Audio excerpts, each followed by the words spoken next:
Hello and welcome to BrTarolg's Strategic Commentary Cast.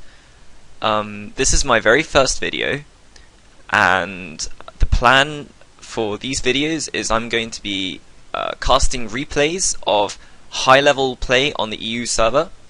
I'm a 1550-ish Protoss. I think I could probably get that a little bit higher. I'm also going to be casting some replays of my best friend called Equilateral.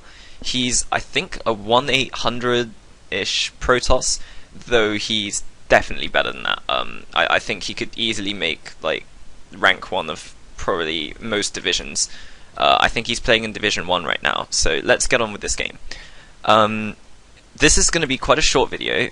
I'm just going to show here a basic build order for Protoss. That's going to be like a Void Ray Rush. I personally think in Terran vs Protoss that Void Ray Rush should be your standard opening build order. You shouldn't expect it to win you the game just by going Void Rays. It's not a cheese. It's actually a very standard, safe opening build order. What I usually do is I'll open Void Rays.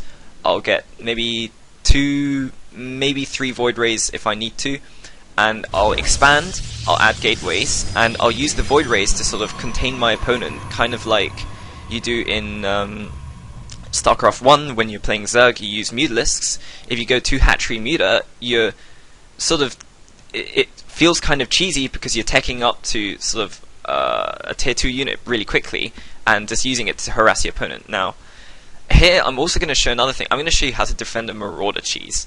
As you see, my Terran opponent over here, he's gone 9 racks.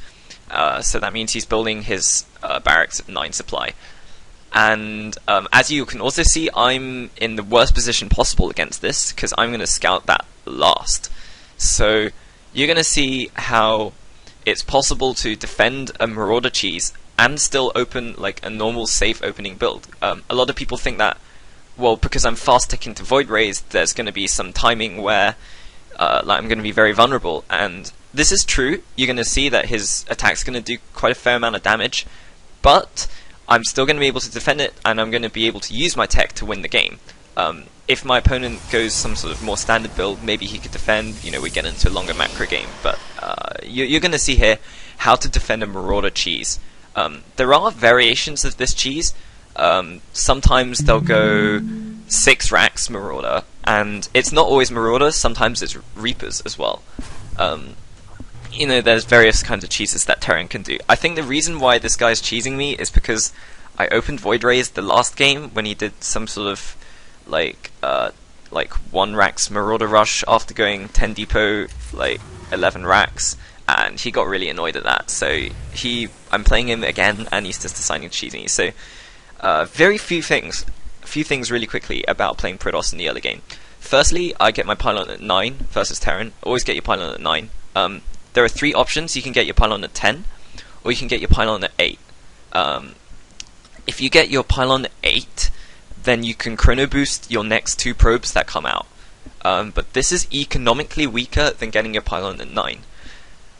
Times when I get my pylon at 8 is when my opponent goes random, and I want to scout him as soon as possible, especially on like a map like this, where I'm going against a Terran, and I just like, or I may be going against a Terran, he's gone random, I don't know, I want to get my pylon at 8, so you get the earliest possible scout. A pylon at 10 is usually some kind of sort of semi-cheese build.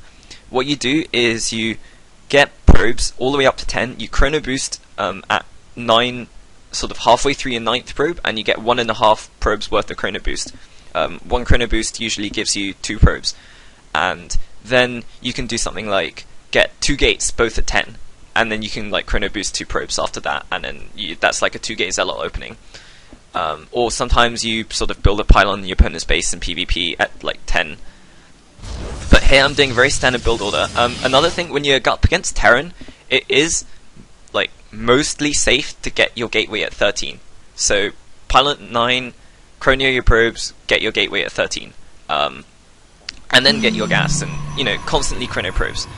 A lot of people think, oh, you know, you might have to get a faster gateway so that if you're scared of cheese or something. But actually, this isn't too bad. Now, this is key. Here, when I first scout with my probe, I'm constantly switching back between my main and my probe. I've actually got very low APM. You're gonna see my APM here. Like, this guy's spamming like crazy, and my APM is like 50. It does go up when I start scouting. So, I'm looking at my scanning probe. The very first thing I see is I see a Rax that's finished with a tech lab. Usually this means that the guy has gone 9 racks or 8 racks. If I'm really unlucky, it could be a 6 racks, in which case then I'm in a lot of trouble. Also, this guy doesn't actually know whether I'm in this position or this position. Because of the timing of my probe, I've come here sort of around the time when his SCV hits this first position. If I had scouted on 13, like after my gateway, then he would know that I'm in this position. But if I scouted just after my pylon, then I'm in this position. So I usually scout after my pylon, but sometimes I'll scout after my gateway. But that's just useful information to know if you play Terran. When the probe comes here, I'm never going to be in this position. I'm always going to be either here or here. And if I'm here, that means I went scouted after my gateway. If I'm here, I scouted after my pylon. So I'm playing Protoss here, and I see the tech lab.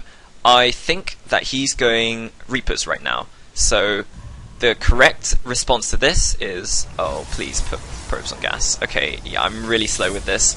Usually I build the pylon and then directly rally it to the gas, but I think here I'm sort of panicking a little and being like, oh shit, what's going on? And I think now I put my probes in the gas, and my probe dies. And actually I made a mistake here. What I did was I rallied my probe back to my base, because I knew a Reaper was coming. But actually he went Marauders, and I didn't see this Marauder. So I didn't know whether he killed me with a Marauder or with a Reaper, which is really bad. That's why I should have higher APM, even though my APM is quite low. So, in response to this, I chrono out my first Zealot.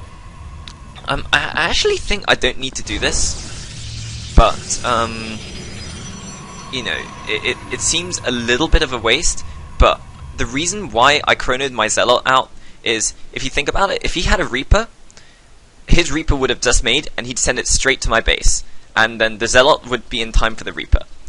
And to defend against fast Reaper cheese, I think I'll show you that later.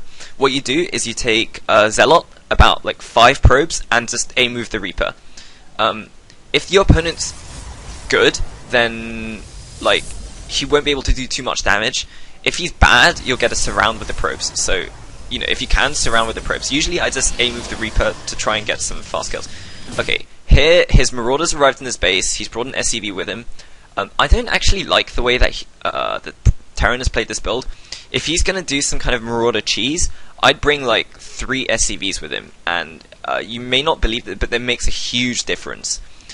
So here, this is like, I'm in a lot of trouble here. So I pull about 6 probes and a Zealot. And you might think this is might be an overreaction, but trust me, it's not. Also, you might think that I'm sort of costing a lot of economy here, but if you look at his base, he's only got 1, 2, 3, 4, like, he's only got 8 probes mining. And so, I deliberately pull the amount of probes to leave about the same amount mining the minerals. So, actually, if I defend this, I know I can pull this many probes. If I defend this, then I'm going to come out ahead. I'm probably going to win the game from here.